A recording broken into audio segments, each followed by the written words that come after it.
Welcome to another great episode of the podcast. This week I have a chat with Jaclyn Reinhart.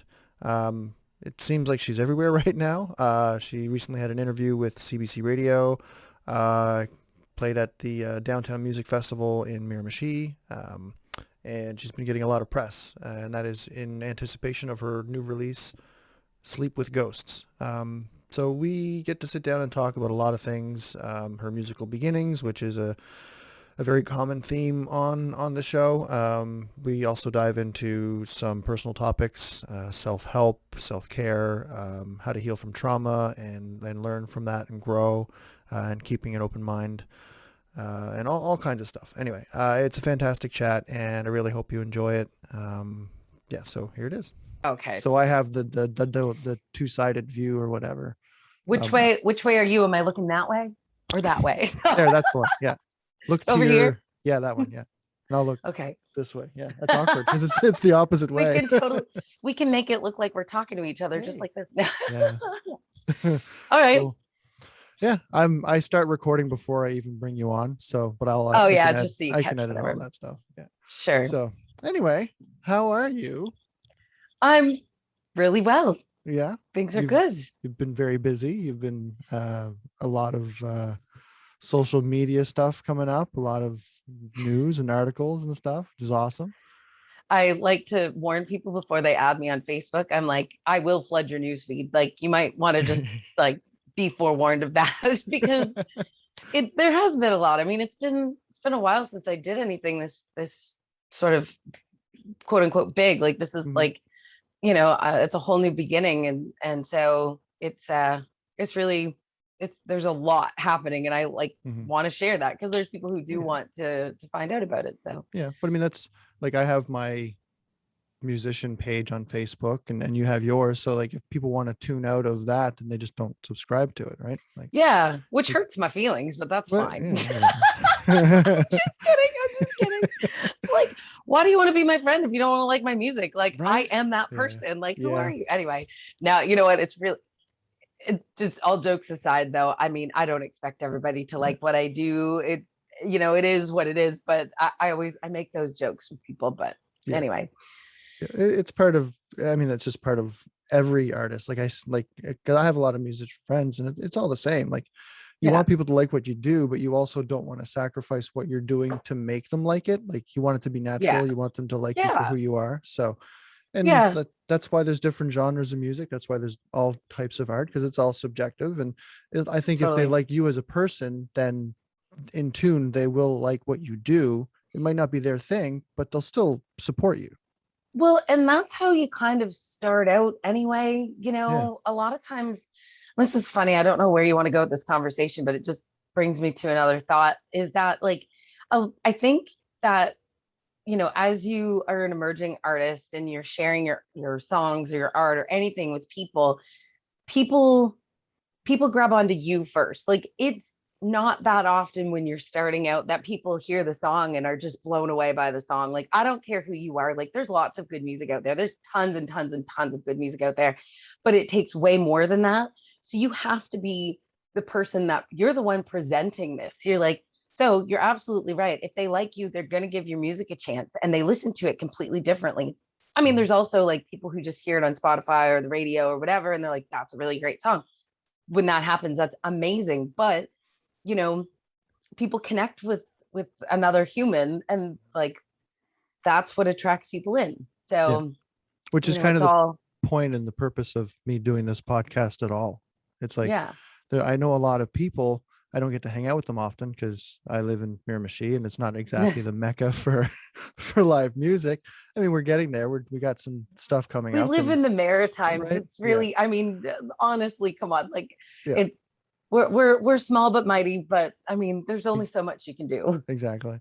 Because I mean that like in talking with the whole music in Miramichi, that's where we met back in I think it was what 2016 Yeah, at the yeah, Festival 506 when it yeah. was I here. think Yeah. that I frantically needed a patch cable or something Yeah. too, and I still have your cell phone number. Yeah. Yeah. So I mean it, but that's just it. And that's another thing with being part of the Maritimes is because we are small but mighty, we help each other Yeah. out whenever there's somebody in need, right? Oh, Totally. And that's one of the most comforting things. It's like, I mean, I know a few people in Toronto, but if I was missing a patch cable in Toronto, it'd be a whole lot harder to have Yeah. somebody show up with one and be like, here I am, Yeah. So I mean, it would take it's them like an hour or two to get there anyway. right. Oh my gosh, totally. Yeah. So no, it's comforting, and it's one of the things that helps build up your profile and your confidence, is having that local support and Hmm. having, people be there for you to lift you up. So, I mean, I appreciate it a Hmm. lot. Yeah. Yeah. Um, I know you go into this in your podcast, which I have listened to, Oh, thanks. the essence of Jaclyn. But for people that haven't listened to that, just kind of getting into like where you are, because as part of who you are, it's where you're from, right? So Yeah. where were you originally from? So I grew up just outside of Fredericton in a Hmm. place called Crab Mountain. And Oh, yeah. I've so heard of it's it. about, yeah, it's about 30 minutes. So if you're a skier, 100%. Right. It's actually called Haynesville, but nobody really knows that unless you're from close to the area, because From it's there. just, it's a little community, like literally like one of the smallest places. We didn't have a mayor. We didn't have anything. We used to have some rec centers and churches and stuff like Yeah. that. Yeah. But even now, like it's pretty rural. And but still, yeah, grew up outside of the city, grew up a country girl, Okay. hunted, fished, went out on four-wheelers and stuff. I know I don't look like it, but Yeah. I can change tires and change oil. No, I'm lying. I don't think I can change oil. I think I've helped. I can't change Anyway. oil. I've never helped, so it's fine. Yeah. I wear the beard as like a facade of my manliness. Hey, that's the style now, like plaid and beards and stuff. Like you look like a lumberjack, but you don't know how to cut down a tree. That's Right. that's Yeah. totally Well, legit. to be fair, I've had the beard since like Yes. 2000, so I don't think I would, I couldn't, predates it. I wouldn't recognize you without one. Yeah. Yeah. So you have a large family, like growing out in the country, like do you have like siblings and stuff I like that? have one Okay. sister. She's a couple years younger than me. Hmm. And that was it. The other than my uncle who lived with us for about 12 years, who has Down syndrome, who's almost like a quote unquote brother growing Yeah. up, but he's my uncle. He's Yeah. Yeah. hilarious.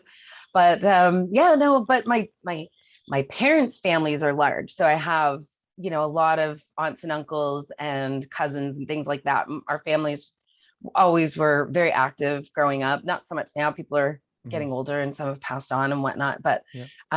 yeah, I had a very beautiful upbringing, I would like to say, That's in the good. country. Yeah. Hmm. Very tranquil Yeah, and not for too the far most out of the part. city. So if you needed to, get your, Oh yeah, we were like halfway between Fredericton and Woodstock, right? So it was like, I mean, even though Woodstock wasn't as big, still it has everything that you need. And like Nackwick, going into Nackwick, Mhm. that's where I graduated from, was Nackwick High. And so nothing was ever too far, and you just get used to it. It's like even people who live in cities, like when I was in Toronto for a while, like you don't get anywhere in under an hour, 45 Mhm. minutes at best, Yeah. right? And so, you know, for me, I was like, this is nothing. But Yeah. what was weird to me is that I could get in my car and it took me 6 minutes to go as far as like what it would be in Toronto is like, 45 minutes to an hour, because traffic Yeah. is ridiculous. Yeah, exactly. Like that's the thing with being in Brunswick or in Atlantic, Canada, is you can play other cities which have other pockets of musicians Hmm. Hmm. in the amount of time that it would take for you to get anywhere, like you said, in the big city. So an Yeah. hour and a half drive from here to get to Moncton, or 2 hours to Fredericton, like to Hmm. play at the Capitol or play at the Cavo, that's normal. But you're, at least when you're driving, you're moving. You're not just stuck in a Yeah. gridlock. Yeah. But it's the same, like you said, Exactly. it's relative. It's the same thing. So it's, to me, playing in other cities isn't such a big deal being where we are. If it was, Yeah. in a bigger The city, that'd be a scenery is lot harder. different. Yeah. Like it was funny. I worked at Sabian Symbols for a little while, Mhm. and I was grumbling about the fact that it took me a longer time to get there or whatever. And my friend, he goes, you get to drive along the St. John River for like a half an hour. He's like, I don't feel bad for you at all. It's like, no, because it is. It's like the highway is kind of like the highway's bland, but if you look to your left, it's like, it's beautiful. It's Yeah. absolutely beautiful. Plus, I get to go work for Sabian Symbols. So Yeah. Yeah. Right. there's also that. Win-win. Yeah. Yeah. So was your family like heavily into music growing up? Like, was there always something playing or No? No. None of that? Well, I mean, it's funny because my family, like even my mom's not like a big music person, but she loves Rod Stewart. No. Well, Um, and my dad listened to like a lot of like Steve Earle and like Juice Newton and like Dr. Hook and stuff like that. Like those are the ones that I remembered. Alan Jackson, oh like God, yeah. and Dwight Yoakam and all that stuff. So Yeah. I had more of like the things that I listened to around my family was more like country, that like roots rock kind of Hmm. stuff. And so there wasn't really, but nobody played music like close to me. Like I had cousins that sang and stuff, but like nobody in my immediate family or even like my aunts and uncles were artists. Okay. So what kind of gave you the itch to start playing music? It's weird. I mean, maybe it's because I have an ego and I just love attention, but I think it wasn't until like, I mean, I had sang in church and stuff like that. Like, Mhm. I did things at Christmas time and throughout the year when I was in church. But then, of course, like after I was 15, I stopped going to church. Also realized that my parents sent us to church probably to have quiet time Right. because they didn't go to Yeah, yeah. church. Okay. They're not religious at all, but we lived beside a church Free and daycare. they're like, that's a great place for you guys to go for like 2 hours. Why don't you go to church and find Jesus? You'll Um, be safe. Yeah. but it was fun. Actually, that is part of my upbringing that although not like practicing Christian or anything like that, but like I feel like that was something that helped shape my beliefs and my Mhm. character and my integrity and stuff like that too. So anyway, that's another Your story. moral compass kind of thing. Yeah, my moral compass. I guess I could cut it down to that. Thank you. Mhm. But so when I went to college, I went to NBCC for a year. It was after I graduated and I was like, I want to be doing something, but I don't know what I want to do. So instead of like firing up the university machine, I decided to take the time to just kind of think about what I wanted to do. But I also was kind of anxious and I ended up going to take a French as a second language course. Okay. So when I was there, I met some friends who, were into music. I had never spent much time around musicians. And my friend Melanie, she showed me a couple of chords. And I also remember there was a girl, I don't know if you remember her. She doesn't perform anymore, but she was amazing. Her name's Cora Woosley, and she went by a name called Vetch. And the band Wow. was called Vetch. And I just remember watching her and being like in total awe, like in complete awe and being like, oh my gosh, they're so good. And like, I want to do something like this. So, but like, I didn't have any training. My friend showed me three chords. And Mhm. at the time, like this is like early 2000s. No, this was still like in 1999. I'm old, Mhm. by the way. But the Same. thing is, it was like when the internet was really kind of just starting. We were still on dial-up, and I was like going on to like Guitar Tab Universe, and I was like finding all these different songs that I could play. Mhm. So then I started learning how to play songs and learning other chords and like Tragically Hip and like some Tom Petty and all that stuff. And I was just like playing that so much. Like I used to set up the video camera and video myself while I was playing. If I ever get to go Okay. back to those videos, like it'd be terrifying. But like I was always like interested in getting better or something, like seeing what I was doing. And I was critiquing myself, but I had never nobody taught me how to do that. I just Mhm. did. Maybe it was the friends that I was around, like it was indirect is what I'm saying. So then I started playing, and then once I started realizing that like, hey, I can write my own songs, I started writing some songs and writing them about my friends. I remember I had a karaoke machine that was my Uncle Patrick's actually, Okay. who was Yeah. Yeah. who loves music so much. Oh my Yeah. goodness. That's And very common with people that have Down syndrome. Like, yeah, oh, yeah. he just loved it. So he had this Yeah. karaoke machine, but here I am with the karaoke machine with the tape. I put the tape in, had the microphone, and it had a record feature. So I Mhm. recorded myself playing these songs, and I made a tape for my friends with my friend's song and a song about my ex-husband and a boyfriend. Well, he was my boyfriend at the time or Yeah. Yeah. whatever.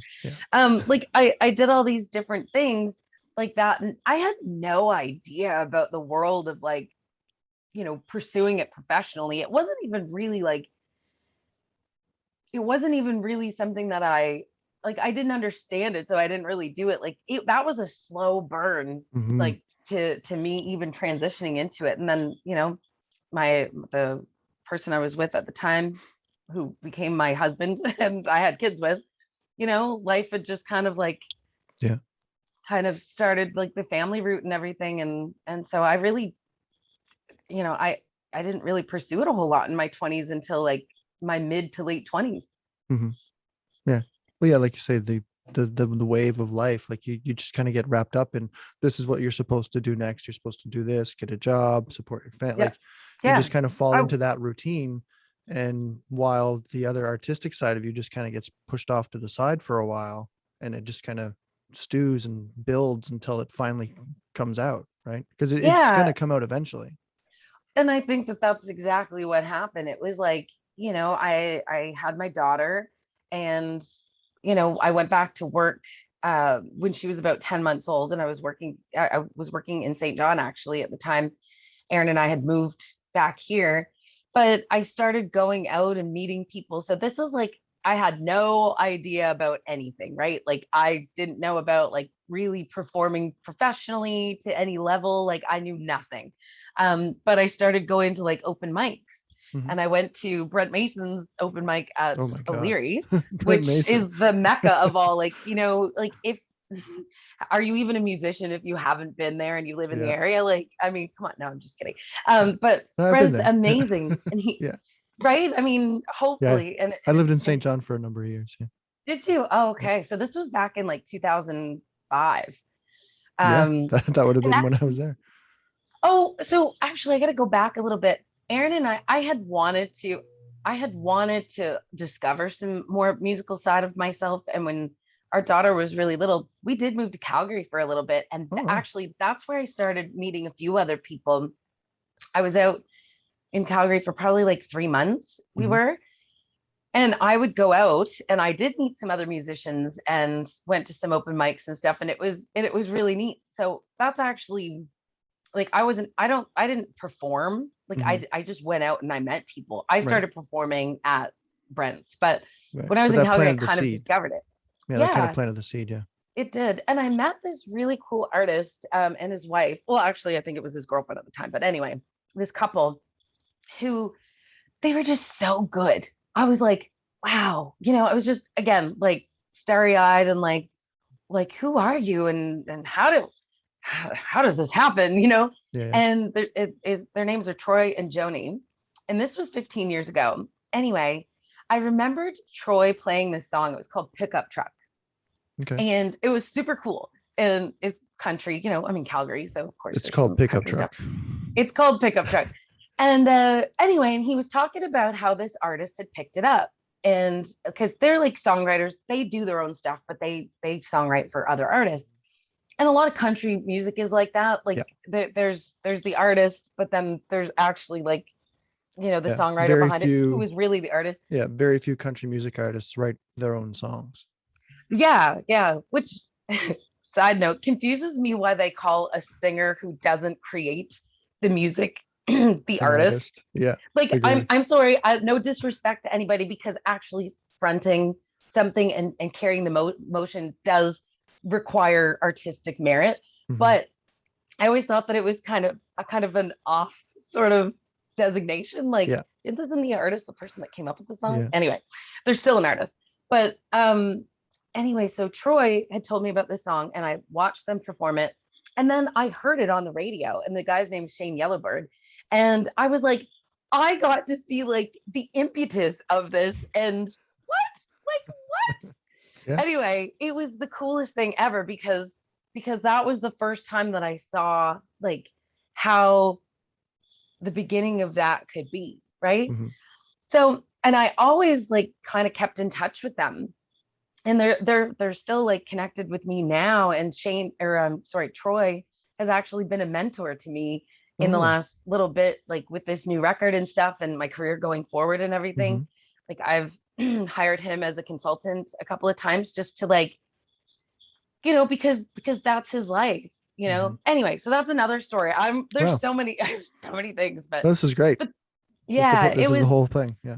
Yeah, well, that's stuff that I don't really talk about a whole lot, I guess. Like people see the end result, right? Mm-hmm. They listen to the music and they're like, that's cool, but man, there's like, and this is just my story, but like everybody's got a story that's like probably way more interesting than you could have imagined, or maybe it's not interesting to you, but it's something that impacted the person so Yeah. much. Like everything shapes us. Everything is like all domino effects, right? Yeah. So Yeah. that would have been one of your earlier influences just in writing music on your own. And Um, that aspiration to yeah. discover like the more commercial slash like professional side of it, right? Mm-hmm. Like seeing that you can write songs and other people will sing them and put them on the radio. Like, what is that? Right? Yeah. I'm from the country. I'm from New Brunswick. Like artists in New Brunswick don't even like weren't talking about that at the time. And Yeah. even now, like, there is a completely different mentality in New Brunswick and in the Maritimes than there is when you go to these larger metro areas. Mm-hmm. And I discovered that like a slap in the face when I was in Toronto for a couple of months. You know what I mean? Like Yeah. you quickly realize that there's a different caliber there. There's a different mentality. And I'm not saying that anybody is not good here, Mm-hmm. but going to Toronto and stacking myself up to other people, I was like, I realized how mediocre I had been being, Well, I mean, because the world is a there's bigger place than competition. just, yeah. Oh yeah, there's more competition, and literally like the pace of things moves faster, Mm-hmm. so their worst is like still really, really good. Yeah. Like they're actually like they're really, really good. So I was like, okay, like I want to step up my game. Like I want to get better. I want to keep getting better. And that's all. I'm not comparing myself to other people in the sense that like I want to be better than them. I just want to be better than I was yesterday, Yeah. every day. Yeah. Well, they say like iron sharpens iron, right? So when there's more of that community pushing each other to get better, it's exponentially going to be better than somewhere Yeah. where there isn't as much of that happening. And Yeah. it's just part of the whole populace. Like we're in more of a rural province, so we don't Yeah. have that amount of people pushing each other. Like, Yeah. It's true. And like I can probably pick up the phone and book a gig now with somebody opposed to being in a bigger metro and having to really like, because people know who I am. It's mm-hmm, easier for people to like hear the names, right? mm-hmm, But then when you're in a bigger population, I mean, how do you yeah, prove yourself, right? Like you have to, it forces you to get better. And I highly recommend anybody that wants to take this to next levels is to go spend time in those areas yeah. because it will make you better. And I'm it'll not also saying change your again, it'll change your perspective on things as well. it And did. It you can do nothing but completely grow. did. Mm-hmm, I always say that it unveiled things for me mm-hmm, because, when you're like thinking about how things could be, it's easy to get dreamy about it and like, oh yeah, it's easy to get famous or it's easy to do this. No, it's not. mm-hmm. There's a reason why they say it takes 10 to 20 years to make an overnight success and people work their butts off. Like I'm not talking like now technology has changed so much. We've got like the TikTok famous people or whatever, like these flash in the pans things, and they've got 2 million followers and stuff. And oh, that's cool. But like, are you really connecting with people? Like, are you Yeah, creating a lasting impact? And that's why I have a really hard time. I'm on TikTok, but like, I don't see the value in it the same way as maybe other generations do. Because like for yeah, me, I want to be able to connect with people and I want to be able to like talk to them, and just to follow on TikTok doesn't even mean that they're seeing your stuff half the time. So no, sorry, I'm ranting about that, but that culture just I feel like it seems so cool, but it's also not. Like yeah, creating a community and fans of people who are really going to listen to you is more important to me than getting a bunch of views. yeah. So that's one thing. Don't get me wrong, I like numbers. Well, I yeah, love to watch the numbers, yeah, yeah, but I find it's I don't think that it's a valid sort of representation of who you are as an artist and how you mm-hmm, connect with people, because it's what's the next best thing, what's the next funniest thing, what's the right, next like most interesting 15 seconds of content that I can watch. yeah. Like Yeah, just click story, on the next button, click on the next right? button, Yeah. that like And maybe I that's would I'd much rather play at a show and connect with somebody in the audience and have them come to me after the show and tell me how that impacted them or how they appreciated that mhm. versus getting 100 clicks or 100 likes on something. Like Yeah. it's more meaningful because you've actually touched, like I see things and yeah, I'm guilty of it. Like I'll see something online and I'll click like and I'll Oh, read a me too. headline and but it doesn't really impact me in the same way as if I were to go to a show and watch somebody, nail this really cool drum fill because I'm a drum nerd. Well, that's the That means thing. more, It, right? yeah. Well, when you're at a live show, and this is why it's so important that live music is coming back now that we're kind of like the pandemic's receding and we're starting to kind of get back Mhm, there, is that like the online content is great and it's always going to live there, mhm, and it's cool. I'm not even saying like I watch TikTok all the time and like different reels and stuff like that. I'm not saying that there's not value in them, but the thing that I focus on more is like you, like with the live stuff, like being an artist and being in a room with other people, it's a transfer of energy. mhm, So all these people that are on TikTok and think that's cool, if they've never been to a live show, I guarantee you the minute that they get to go and listen to somebody, if that if that band or that artist can invoke emotion in them, all of a sudden like their world changes, right? mhm, So it's one of those things, and that I love doing. I love it when somebody comes up to me and says, I feel like you wrote that song just for me, mhm. or, connects with it. Like even if it's one person, you know, it's something that tells you that you're doing your job as an artist, as a human, because otherwise I could just stay in my house and play guitar and write songs and never share them with anybody. But like Mhm. the fact that we share our creations with other humans helps people to feel something, helps people Right. to heal, helps people to like just take their mind off of something that sucks, like whatever Mhm. it is. Well, It's representation matters, right? So if you see yeah, yourself in something, that's going to have a much larger impact than just seeing somebody fall on their face on the sidewalk, like on a TikTok video. yeah, Like your new song Rearview, it talks about the decision to leave a relationship and to focus on yourself as opposed to the other person. right. So, and it comes, obviously you're a woman, so it comes from a woman's perspective, which Mm, also again representation matters, especially today and the climate that we're in with all the bullshit that's happening, especially what oh, happened recently in Texas, which we don't have to get into that. mm, But do you find that you have like a bit of a responsibility as a woman to tell certain types of stories in your songs? of course, because I'll tell you that nobody likes to talk about the bad stuff. Like if you've been through an abusive relationship, which I've been through, if you've been through something traumatic, talking about it openly is really hard for people. Like I'm a really open person, and that's why like with my art, it's that I'm able to display that to people in a way that helps them feel like they're not alone. And Mhm, that's my goal. That is my, like when I write music and I'm talking about my story, it's cathartic for me, but it's also needs to be cathartic for other people and relatable because people don't want to talk about it. It's really hard to leave those situations, but mhm, the thing is that you can, and I want other people, and it's not just women. Like I know that you said like representing women, but Rearview is about even just leaving a bad relationship in general. That could be a mhm, work relationship, it could be a friendship, it could be mhm, anything, like putting it in the past and moving on, because there are a lot of situations where you're not being treated well, and you stayed in that for too long, and all of a sudden you're like, you know what, I'm not doing this anymore. I yeah, don't care. Like you're treating me like garbage and I deserve better. So bye. yeah, So which is that's very the thing. scary for a lot of people.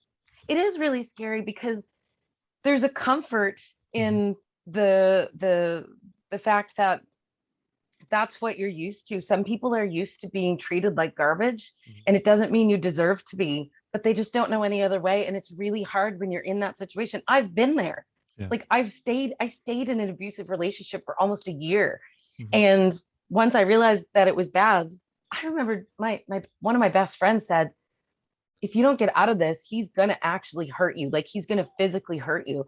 And I was mhm, like, oh no, like I didn't think that was gonna happen. And then I ended up with bruises. mhm, So, the thing is that it's really hard. And as smart as you think you are, it's your heart and and your brain don't connect when you're in manipulative situations where people are controlling you in a sense. Like you can't see it. No. And the thing is once you see it, you can't unsee it. Yeah. So Once the veil has been lifted, yeah, it's like you're yeah, seeing the lines in the Matrix. Like, yep, exactly. And it took me a while to get out of that, and it took me a while to heal. So I want to be able, I'm not even healed yet. Listen, I'm still in counseling. I'm in like all kinds of stuff, and I keep mhm, writing and stuff like that. But like the thing is that it does get better, and it doesn't get better until you make that step to walk away, to leave it, because mhm, manipulative people will never leave you alone if you let them in. You even give them you give them an inch, they mhm. will rip that open and they will destroy any bit of confidence that you have. And that's it. That's all. Like there is no other way but to leave. Mhm. So I realized that, and thankfully I did. And that was in 2016. I Okay. left, and my whole album has really been about like healing from that situation. It really has, like Okay. that one, and then you know there's some hopeful stuff in there too, but I mean, it's just like I need to make sure that as I'm writing and as I go forward writing, that I'm able to like prove to people that everything will be okay, because it will be. It's hard. It's not easy, but it's worth it. And I am living proof of that. My life has gotten so much better, like Yeah. seriously. And I'm not bragging about my life, but when I look around at my kids and the things that I have acquired, not to be materialistic, but like I look in my living room and I love, the Mhm. things that I have. I'm like, I'm so cozy and I feel so safe. You Because you've can earned get them, there. right? Because you've And earned them I, and they're yours. yeah, Yeah. Right. exactly. And so I'm happy and I'm proud of that. Yeah. Well, it's well, congratulations. Because Oh, thank yeah, you. like, yeah. Um, like I recently had a conversation with Kendra, just the whole, representation and being a woman in the music industry, or, in the music scene that you and she have been for a number of years. She mentioned like there's times where she goes to a gig to set up, or like she's there alone, and they kind of give her like a side eye because she's a solo artist and she's a woman, and like this woman came up to her and said, is there going to be a man coming to help you with that? Or like, have you ever had any of those types of experiences? Yeah, actually recently, it's Really? funny because, oh yeah, well, you know that Courtney is my bass player, right? So Yes. you of course know Of Courtney. course I know Courtney. So we had a show recently, and you know, we struggled with the sound a bit because of the setup, and it was nobody's fault. It was just like, we didn't have a sound person officially, so we had somebody who was working on it or whatever. So Yeah. so everybody that worked at it made it sound the best that we could, right? Right. When we were done the show, and we had a good show. Like, I mean, I love my band. They put on a great show with me, and like, so that was, I was feeling pretty good about it. But there was two men. There was Mhm. one, as I'm walking away, this guy comes over and he's like, "Hey, I just wanted to let you know, you guys are really good." And he's like, "But like, your microphone wasn't loud enough." And he was like telling me all this sound stuff, and I was like, He was I mansplaining didn't the ask you. I didn't ask for your opinion. And he has no idea. I know I did not. I was nice. And I was like, "Oh, thanks. Okay. Yep. Oh, whatever." Just like, because yeah, I'm not going to get in an argument with people. yeah. But after that, I was telling Courtney about it. And she was like, they probably wouldn't say that if we weren't women. You know what I mean? Absolutely. Would you go up to a man and be like, "Your sound wasn't really good"? Like, Well, shut up. Like, I would. seriously? Well, you might. But the thing was, is like, why do people feel the need to say that? I don't know. It Mhm. probably came from like a place of genuine sort of like Yeah. feedback. But at the same time, like, I don't know. I'm not a man. So I can't say what the difference would be. But all I know, and then there was another guy too that just, he wouldn't stop talking about the sound. And the thing was, is like, nobody knows what goes into the behind the scenes, right? So I'm Mhm. not going to sit there and explain everything to everybody, but we tried our best to make sure everything sounded as good as it could. And it was a Mhm. tough stage to do it at. It's open air, like, Was like it was it just the two of you, or was it the full band? it was the full band. Okay. So, So they didn't go to um, the other guys in the band, like your drummer and the other guitar player, to tell them that? I don't think so. No, but there was just this one guy that was like he was kind of hanging out, and he was like, just, I Hmm. don't know, like he kept telling us all this stuff about sound because he was a sound guy before, and that's fine, but I didn't ask you. And I don't need your feedback right now. I was trying to like unwind from this show. We were trying to pack up, and I've got these people talking to us about sound. So in that case, yes, I feel like I was being treated like I was an idiot because of this thing that honestly, I knew. I was fully aware that our sound wasn't going to sound perfect for multiple reasons, and we did the best that we could. Like even Sebastian, my guitar player, like he's amazing and he worked his butt off, and the girl that was helping us with sound, she was amazing and she worked her butt off. They did the best that they could with what we had. But then, other people don't see that. They can't hear that. They don't know what the back behind the scenes stuff is. But I'm sure that anybody listening to this is probably not one of those people, but just as a word of advice, like don't offer your opinion on sound if you have no idea what happened. Like, there's so many intangibles. There's so many things that happen with like, or anything in general. Like, I am open to constructive criticism. Believe me, like that's why I have mentors and performance coaches and vocal coaches and stuff like that. Like, here's what I do. How do I make it better? I'm asking you. But you give somebody your unvarnished opinion without them asking, and guess what? Like you're probably not building a very good connection with them. Right. So well, like constructive criticism. I mean, you, like you said before, you've gone to other provinces. Like you were part of the Canada's Music Incubator and the Shivering Songs and the songwriting. What was it? The Canada Songwriting Challenge. Canadian Songwriting Challenge in Bathurst when I was in Bathurst. Oh, in Bathurst. In Batters. So what were some of the takeaways from those experiences working directly with somebody and crafting a song? Oh, the co-writing experience is something that I find really valuable. It can go either way. It can go really well, or it can just be like, just not something that you'll ever use. I haven't experienced a lot of like not great co-writing situations. A couple weren't great, and I've had to walk away from some songs, but but it all helps you build who you are. It helps like as a writer. And that's another thing about the co-writing situation. So doing the Canadian Song Challenge, I get to write with Andy Brown or Aidan Towns and like Danny Boudreau and Matt Boudreau and Hayden Weeb. And like there's a really wonderful thing that happens when you start writing with people who are like predominantly from other genres too, or just like had different experiences. Like they hear things differently than you do. And all of a sudden you're like, yeah, that's really good. Like it helps build, and like, it's like proofreading your own work. So it's almost like you have somebody critiquing your work real time. Right. Yeah. And you're making their stuff better and they're making your stuff better. And all those things kind of like, they meld together really well. So I love co-writing. I co-write often. Because everybody has their own process, their own way of approaching a song. Somebody will be the melody first. Someone they'll have to feed off of a lyric or, that kind of thing. What's your process like? Like, do you start with music first, or like a vibe, a lyric, a message? Like, it's honestly, it's all over the place. Like, and so it can be anything. Like sometimes it's a lyric that I had. Okay. So for example, when I wrote Sleep with Ghosts with Tyler Lombard, who's a friend who used to live in Fredericton, but he lives in Toronto now. So we met up at the SoCan Songhouse when I was there. Because if you're in Toronto, well, maybe not now with the pandemic stuff, but if you're in Toronto, you can go and write the mothership. Right.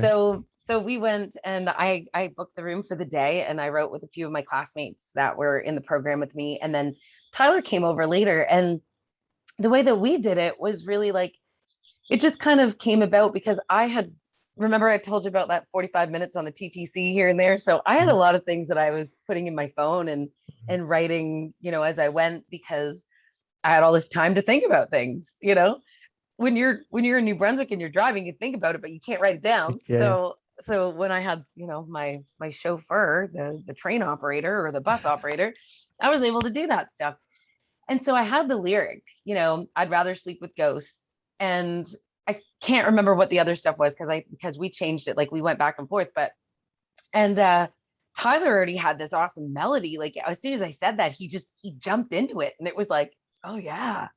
So those just married together really well. And then we built the song around the chorus. And then it took us, like, we wrote that in 2018, and we actually went back and forth a lot on it and just worked on the lyrics. We had the structure, like the melody and everything nailed down, and then we just go back and forth. And but it came from a conversation too. Like, we started talking about like dating and how frustrating it is to like be with somebody, and you just kind of get this feeling that they're looking for somebody better. Like, they're with you right now, but like, are they Yeah. really?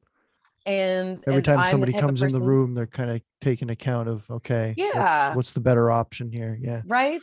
And just because they're lonely and want to fill in their time that they're with you, but you're still, but maybe you want more or something. So, I said I'd rather sleep with ghosts, like the idea of this person, than actually be with somebody, because I find that disrespectful. So like, Mhm. I've walked away from, like, I've been single the better part of 10 years. And it's funny, today makes 7 months with my partner now, which is really funny. We're since our Oh, first date. awesome. And it's the first time that I've been with somebody that I didn't feel like they were looking for somebody better, that they really, really liked me. So anyway, I think he does. I don't know. Be determined. But Yeah. but the thing is that like I think about that, sometimes, that when we started writing that, like, at that time I was feeling like I'm not going to waste my time with somebody that I feel like is not in it for the long run. And neither was Tyler. Like, Tyler was, we were on the same page with that, Mhm. right? Like, dating is tough and it's hard on your emotions. So that's where that was born. There are other times, like with Rearview, Mhm. that came from a title. So I had to write a new song for the album. And I was like, because I didn't want to miss the opportunity to use some work that we had already done. So I had reached out to my friend Kim. I was like, look, I need some help with this. I have the shell. So let's do it. Like, do you want to write with me? And she said, yeah. And we had started before. She had a list of titles. So that's another way to write. It's like, you Mhm. see what the title could be, and all of a sudden it was like I saw Rearview, and I was like, that's a song I want to listen to. Like, Mhm. I don't know what it is yet, but that's one. I Yeah. was like, Kim, let's go with that one. She had figured it out. So I was like, I need a new melody. So I'm not going to show you what the original song was, so that you can just, like, this is where I need you to work with me on. So she came up with the melody, and we started writing. And I was like, I don't know, I was driving one day or whatever, and the rear view thing kept going, and I was like, the only time I'll see you is in my rear view. And then we built And everything then there's the around, chorus, right? this Yeah. idea of leaving it in the past. So yeah, we worked really well together on that. She's an incredible writer, and we had a lot of fun. And I'll probably write with her again. But like, the other, like, so that was, those were songs for me, Mhm. which was awesome. I mean, they could use them however they want to, right? But Yeah. Yeah. um I've been the one to like produce them and bring them to life and Mhm. promote them and everything in this way, that is this new sort of style that I've started with, Mhm. being like the Americana roots rock. So Yeah. so yeah, there's all kinds of different ways. I know I went off on a tangent with that, but Mhm. like sometimes it's lyrics, sometimes it's melody. And for me, it depends on the minute. Like, um, a lot of co-writes come from a conversation first. You're just talking about life, and you're just talking about the things that are bubbling up. And then all of a sudden you're like, that's the Mhm. idea, or that's the lyric, or that's the word. Like, I Yeah. was in a co-writing session not long ago, and he said something. We were talking about the music industry, and he's deep into it. Like, I mean, this is what he does for work. And we were he was mentoring me with some stuff, and then we talked about co-writing, and he was telling me about these songs and the way that things work, and how, like, you know it takes a long time for things to gestate. Like, you can write a song. Like, I wrote Last Disaster 6 years ago or 5 years ago, right? Now Mhm. it's just coming to the table. It's the Yeah. same song, but it's like we've made some adjustments or whatever, or I've made some adjustments. and Well, you've and changed since you started that song. Like, you're a different yeah, person I than when you have. started that. Yeah. Yeah, so the thing is that, like, it takes time for them to really grow and develop. But he was talking about how he got a song on a TV show, or no, he pitched it. It was a song for Serena Ryder, Oh, actually. wow. Okay. And he was saying that he had that song written a long time ago, and he had like pitched it around other places. And finally, this came about, and then all of a sudden everybody's like, wow, you're such a great writer, or whatever. He's like, I was good when you told me no. It's the same song. You know what I mean? Like, he said, I was good when you said no. And I thought that is so right, because Yeah. it's like, it takes time for people to grab on and to go, yeah, and to recognize, like, it's not until you have this like association with something else, people go, oh, you're good. No, it Like, was good like a yeah. while ago. You just didn't realize it You just didn't is. see it. Yeah. Yeah. So when he said that line, I was like, Bobby, you and I are writing a song about that. Like, that is going to be our next co-write together, because it's true. It's like, I'm just as good of a person as I was before. I might have changed, visually, and my goals have changed, and I've respected myself more, but my core as a person is the same. Hmm. So, there's those types of things. But yeah, so co-writing is it's very therapeutic. You have these, it's almost like you're in counseling sessions. Yeah. Well, you say you change as a person, you grow. Like you said yourself, and you've mentioned that in your podcast, like you changed your outlook on life, and you made the decision to stop drinking and live Mhm. a more sober lifestyle. Yep. Has that impacted like in the way that you approach songs and, well, I guess just life in general, really? Well, okay. So a couple of years ago, it'll be 2 years next month, actually, since I gave it up. Didn't know that it would be this long, but I knew that I needed to heal from the trauma that I had been through. Like, Hmm. after being in that abusive relationship and leaving Moncton and like coming back home and just sort of regrouping and everything, I still wasn't like, I didn't know what I was doing. I knew that I needed to heal, but I wasn't really ready. And so it still took me a few years. And then I was in another terrible relationship after that. I mean, it wasn't as abusive per se, but it was pretty bad. He was a pathological liar. And Yeah. so that really impacted me too.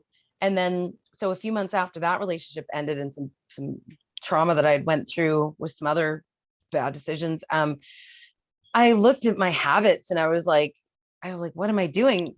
I kept thinking that I had to drink to write songs. So I'd buy a bottle of wine. I'd be like, yeah, because I thought that was bringing out the most authentic part of me. I really did. Like even my best friend has said it before. She's like, you didn't have to do that to write.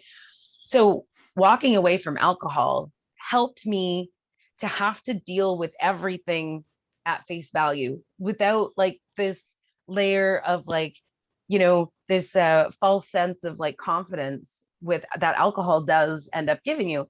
And like, I wanted to focus on my healing with counseling and stuff. My idea wasn't to write better, but it was to become a more authentic version of myself and really pull out those parts. And as I began the journey, like, I didn't know what it was going to be like. I didn't have a plan. All I said was like, I know that I want to give up alcohol for a while. I don't know if it's a day, a week, a month, a year, like, I don't know.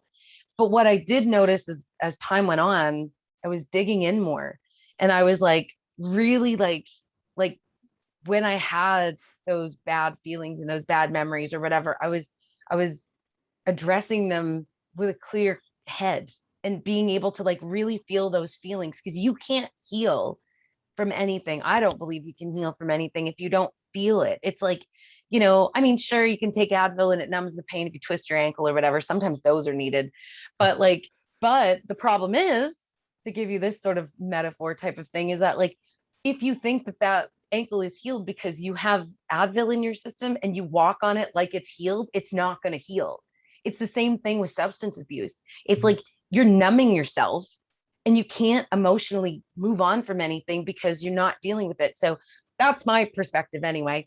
Yeah. And It's like so, putting a band-aid on something that you need to stitch up. Like it's yeah, not going to yeah. go away. And I wasn't always like an emotional drinker like that, but after the trauma, I was numbing myself, and I knew it wasn't good. It wasn't good for my health. It wasn't good for my kids. It wasn't good for anything. Like, I knew that my kids deserved better, and so did I. And Hmm. I was like, you know what? Like, I can't be out spending like $80 on a night out of buying wine and cigarettes and food and like going out paying for cabs and everything just to like escape life. That's a lot of money for absolutely no good And then reason. feel like absolute shit the next day. Feel like shit. My kids would ask for something, like if they'd be like, "Hey mom, can I get this? Whatever, it's like $15." I'm like, "No, it's too expensive." But a $15 bottle of wine to me wasn't expensive. Like, Yeah. come on, you idiot. Anyway, so I decided that I needed to be there for them, and I needed to be there for me, and being there for them meant being there for me. Yeah. So so I walked away from it, and I didn't know how long it would be. Anyway, so Well, I ended it's up, like RuPaul. It's like what RuPaul yeah, says, if you can't love yourself, how the hell are you going to love somebody else? you can't. I just don't believe it to be really true. And Hmm. it's really hard. I still struggle sometimes with seeing my value. Like even in my relationship with my partner now, like he's amazing and I know that he cares about me. But like sometimes I'm like, oh, he can't really like me. Like, it's so stupid. And he's like, you're gonna Yeah. drive yourself crazy. Like I am very honest and open with him about everything. Like he knows how nuts I am, but like he accepts me for that. So it's cool. But like the other thing too about this whole quitting drinking thing, and he doesn't drink, thankfully. Like he doesn't It like makes it the easier. yeah, like he just Yeah. doesn't like it. But Yeah. not that he never had a problem with it. He just doesn't like it. He'd rather smoke pot. But Right. the thing is, and he doesn't even really do that anymore. But Yeah. the thing is that I I had to dig into who I was really authentically, because the only way to get rid of that garbage, and I'm still tossing things out all the time and whatever, but like when you're able to see that version of yourself, the really more authentic, and start loving that person, then you can really dig into the emotions that other people connect with, that other people are afraid to dig into, that are, not even sure where they are, because sometimes we're so weighed down with all of the stuff that's hurt us, that it's really, really hard to pick yourself up. I Hmm. mean, I've been there. I've been laying on the ground literally, like, and just at my rock bottom, and you have to make a decision, like I'm either going to make this better or I'm going to kill myself, like not suicidal, but like I'm just going to like weigh myself down too much. So you don't get to be who you are, and most people are at their core really amazing, wonderful people, and there's a lot of people that are still hurting, that I hope that if they hear my story, and that's why I share it on my podcast, and that's why I talk about it in this album and stuff like that, is that like I've had people reach out to me and ask me about like my journey. And like, I did this because I finally decided that I was worth more. I Hmm. deserved better. And everything in my life started falling into place more once I decided that I was worth this work, and not hanging out with people who were, you know, influencing me in negative ways, and, staying away from situations that, like I still go out to bars and stuff sometimes. I just drink sparkly water. Like I don't, but I'm not out till 2, 3, 4 o'clock on a night Hmm. that I'm drinking or whatever. Yeah. So it's really changed everything, because when I wake up, I have a clear head. I can't even imagine having a hangover anymore, Oh, actually. Like, I mean, I could totally have a glass of wine and everything would be fine, but I'm like, what's the point? Like, yeah. I feel good without it. So what's the point? So I really, at this point in my life, don't see any reason to change that. And I don't ever want to mask my feelings. I hate being upset sometimes, but I know that every time that if I'm triggered for something, that's a sign to me that tells me I need to heal a little bit more. And then I Hmm. talk to my counselors about it, and then we Yeah. work on it. Yeah. Well, I mean, being open and honest with yourself allows you to be open and honest with everyone else around you. And then they see that as you're being a genuine person, to then, they gravitate towards you, and then you can make meaningful relationships and connections with people. Right. Yeah. And it really has changed my relationships. Hmm. Like it has deepened my relationships with myself, and even with my kids, with my family, and with the friends that I keep close to me. Like Hmm. it's made everything much better. And I am really in love with my life now. And I just feel like there's always going to be challenges, but like it's always onward and upward, right? Yeah. That's one of the things that in listening to your podcast, that I immediately saw that open and honest conversation that I mean, you're having on the podcast, but it was like you're having a conversation with yourself, talking through that, some of the ups and downs, like the pain and the joys. Mhm. So do you have any plans on doing more podcasts? Oh, yeah, I do. I just haven't Okay. done one in a really long time, except for this one now. And Yeah. I did one with my stylist actually not too long ago. Yeah, I'd like to get into that a little bit more, because I mean, I there's only so much you can say in a song. Yeah. So maybe I'll do the guest thing too, and just see, to talk to some of the people that have maybe experienced things similar, or that want to. I like having that, but the conversations with myself is like you're right. Like sometimes, and I do that. I talk to myself a lot. Like when you're walking down the street kind of thing, or just like alone in your bedroom? So like if I'm cleaning the house or something, or like I'm like, I don't know, I think I'm cool. I'm just kidding. I'm such a dork. But yeah, I mean, I do plan on doing some more. Like it's, but I've been really busy. Like I've just, it hasn't been a priority because the music has taken a lot of priority. Yeah. There's a lot that's now that the train's left the station, and I'm really into the release, and working on the music video projects, and like keeping on top of social media, and like, working with my publicist and things like that. It does get really busy because you really want to make sure that you capture that, because the thing is, like, once you release the song, like it kind of like, you have these highs Hmm. where everybody's like grabbing on, and then it kind of like There's a settles lull. down a Yeah. little bit, because I mean, there's a lot of content coming out there. But now, like, it's just like following all like the processes that we set in place, and finalizing some things like Hmm. shows. Oh my Yeah. goodness, shows. That's a tough one.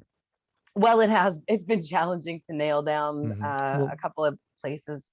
yeah, it's like you said, especially with everything kind of starting to open up, like Mhm. everybody's kind of rushing to get shows and to start playing again. So, Yeah. the venues kind of have their pick of who they want to bring in because everybody's available, kind of thing. Yeah. Yeah. Well, Yeah. that's just it. And we're also getting into the fall where, Halloween's Thanksgiving, Hmm. Halloween, Christmas, or whatever. So it's like, and that's part of the reason why like this record for me is kind of a really quick turnaround. Like I just released Rearview 2 weeks ago. Hmm. It was just over 2 weeks ago, and I have another single coming out on September the 27th.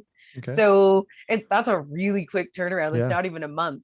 No. But I did that on purpose. Like I looked at the timeline and stuff, and I'm like, if I do this then I want to have the full record out by mid-October. And then that way, once if people get into Christmas and they're not quite as into the new music stuff or whatever, not just mine, but like in general, Hmm. I'm like, it's okay because it'll live there, and I've got to move on to some other stuff. Like I'll keep promoting the record, like the life cycle of it goes over the next year and a half. Yeah. And then at least then it lives on my Spotify. You know what I mean? It Hmm. lives on the streaming and stuff like that. And well, it's that just it'll do its thing. Yeah. Um We so I kind of just did I the kind of reverse. We You we did? released, yeah, we did our album. We didn't release any. Well, we released one song kind of as a teaser, and then Hmm. once we had the full album mixed and done, it was like full pandemic, no shows. Everyone, like, we Oh, were literally in like yeah, the red phase of lockdown. And right. James was our bass player at the time. He was the recording engineer, and so we had it Hmm. all done. We had the album cover, and we're like, well, what do we do now? Like, do we wait? It's like, no, fuck that. So we just threw it up on all digital platforms. We're like, well, there's no point in doing any physical copies because we can't sell Right. them at shows or anything. People can't go out anywhere. So we just did it digitally. And then we only recently, within the last month, I'd say, we released the actual physical copies. Oh, Um, you did. yeah, Okay. so Yeah, we yeah, kind of yeah. did it backwards. So it lived on Spotify and now it has a Mhm. physical format, which if Right. anyone buys it, whatever. Well, and hey, like pandemic aside, like Yeah. I ordered some of my old CDs to have on hand Hmm. because the company that I use offered me like 50% off Nice. because they knew that I had a new record coming. They're like, hey, if you want to do this for your old one, I was like, okay. So I did, and I got like, I don't know, like 50 copies or something. Yeah. I think I've sold like 10. Already. Yeah. Oh no, like that's not very many. Like It is I've to I've me. played quite a few. Yeah, I suppose. Yeah, now it is. But people don't want them anymore. Like the thing is like a lot of people, their cars don't have CD players. Yeah. It's more of a trophy than anything. But I can barely even give them away, Mhm. and I don't take that as like as a dig. It's that people just they're not using that media. Yeah, they So consume it differently. even for me, you can't really see this, but my album cover is I like see it. right there hanging Yep. up. That's the proof for it. Yep. So I did actually have like physical copies. Like I haven't had them ordered yet, but everything is ready to go once I make an order. So I'm actually like starting next week. I'm Hmm. gonna release a single. I'm gonna start a pre-order campaign, like crowdfunding and stuff. I need to raise some more money for like my music video. Um, Well, I did a music video for Rearview Saw that it. Courtney directed. Did you Yeah. actually see it? Yes, of course I saw it. Oh, that's so amazing. That means that you actually read the article. So that Yes. was so funny because like that was like an exclusive for the Sound Cafe. Yeah. And I talked to my publicist. I was like, they want a music video or they want like a YouTube link. And I'm like, my YouTube is garbage right now. I've got nothing good. I'm like, all it is just like phone videos. I'm like, I don't want to send them that. And I said, but I have this video. What should I do? And he's like, we'll release it at X date, but he's like, if the Sound Cafe wants it, you give it to them. Cause like that's a really Hmm. good hit.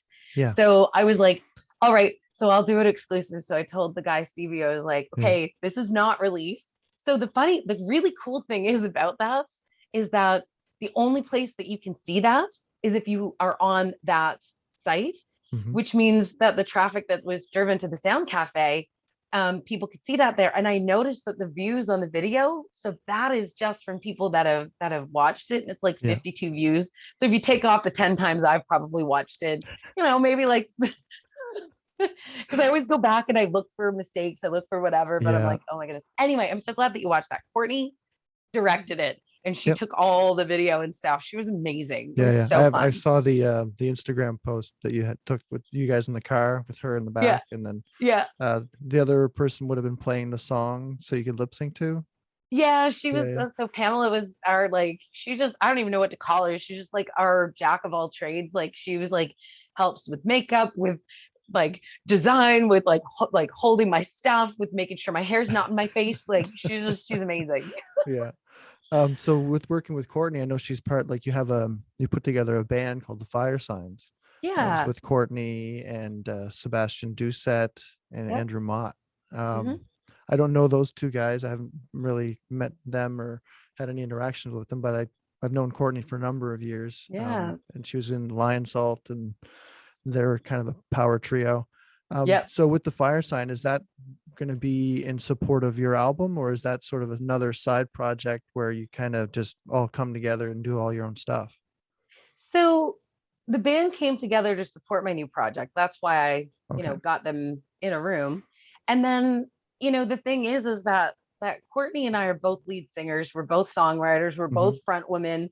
The thing was, is I was like, and she's so good that I was just like, I don't feel right, like just doing all my own stuff. So Courtney started like doing some songs. So she picked a couple of covers, which was awesome. Now her Lion Salt stuff doesn't really fit with the Fire Signs per se. There might be a song or two, but like they're like pretty Yeah, rock. they're pretty rock Um, band.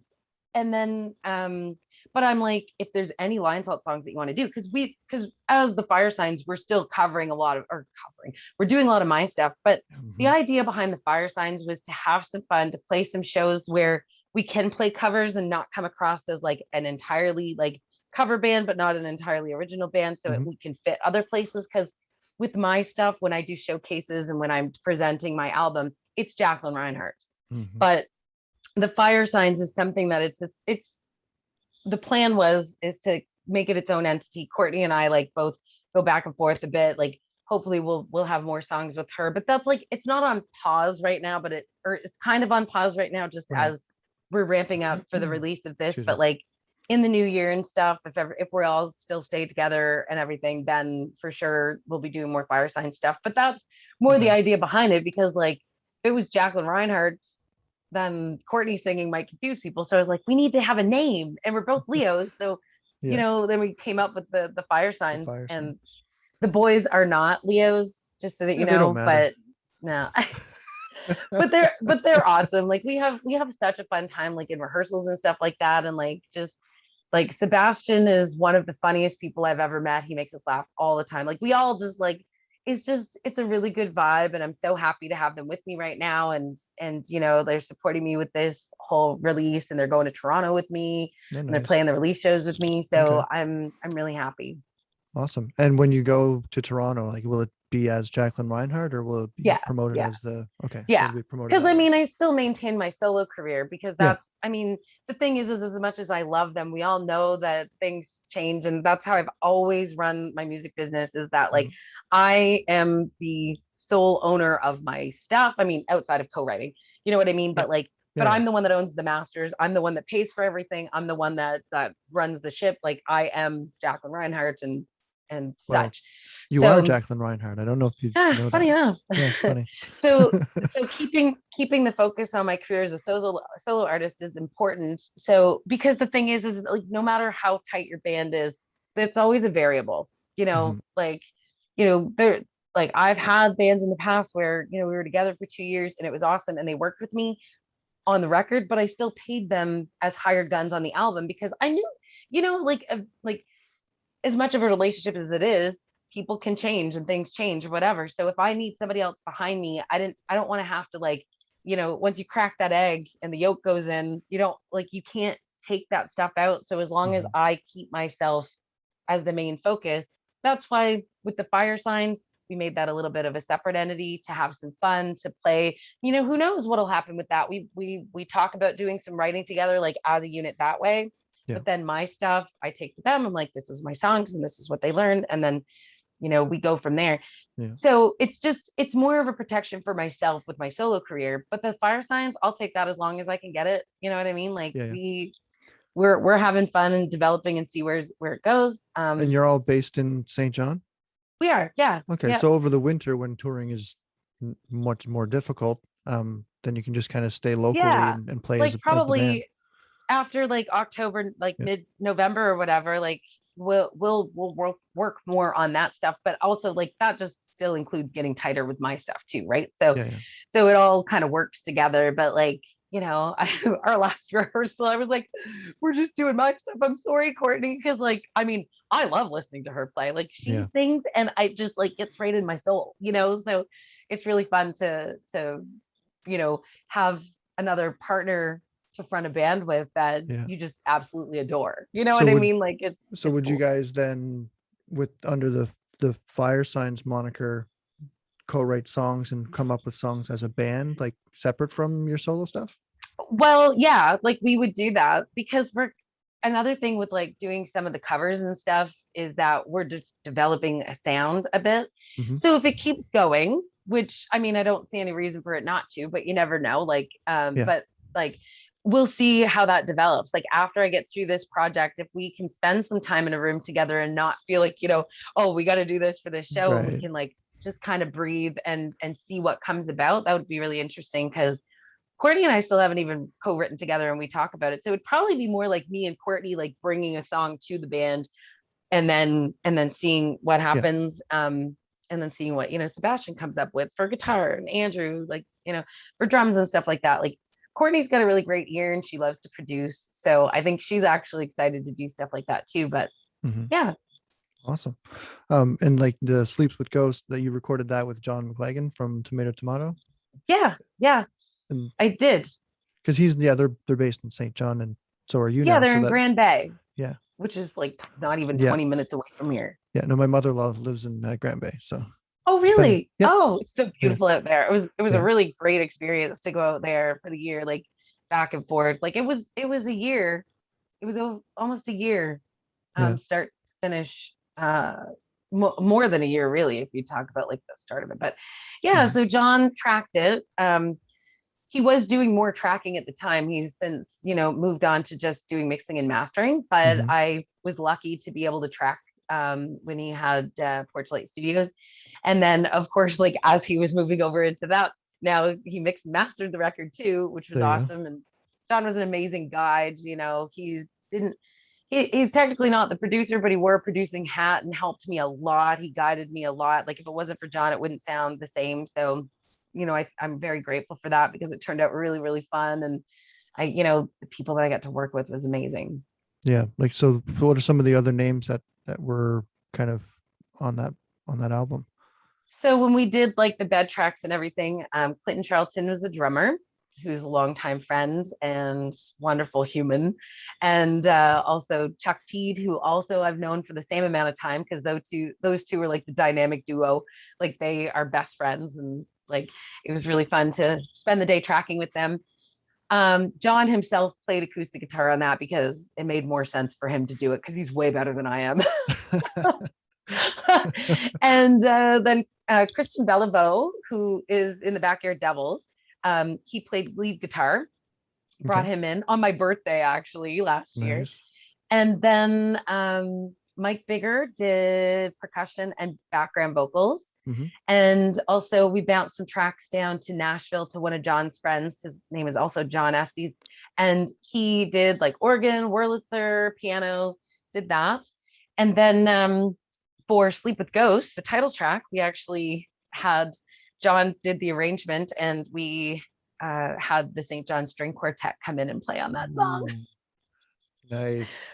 Oh, So where did they I record the still strings? At the Imperial or? no, came right out to John's studio, Oh, right really? in the room, and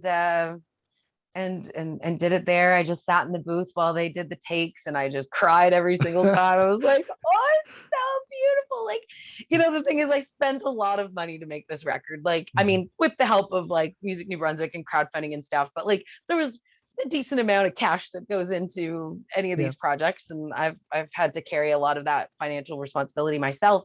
But at the end of the day, like, I just thought, oh, I feel like it was just so worth it to like, Mhm. I could listen to that song a million times. It has nothing to do with me, but Mhm. it has to do with all the people that were on it. Every time that I listen to it, it's just like the sense of pride. Like all the songs, it's like I'm so proud of it. I'm so happy with it. And I hope that other people like it, but even if they didn't, you know what? Like I'll die a happy person because I feel like I got to make something that was really, really beautiful and unique to me, and I'm happy.